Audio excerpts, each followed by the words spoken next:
Fertiliser కూడా prepare చేసుకున్నానండి.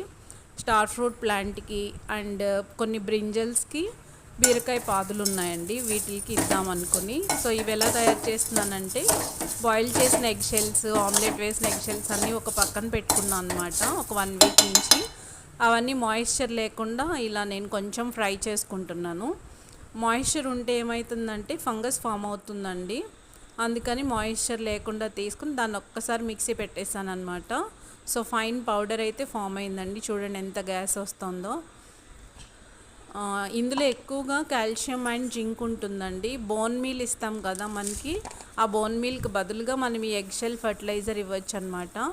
ఈ ఫైన్ పౌడర్ని మనం మట్టిలో కలిపేయటమేనండి. కుదురు ఉంటుంది కదా, కుదురులో కొంచెం మట్టి తీసేసి అందులో కలిపేస్తే మనం వాటర్ ఇచ్చినప్పుడు చక్కగా డిజాల్వ్ అయ్యి ప్లాంట్కి అవైలబిలిటీలో వెళ్తుందండి.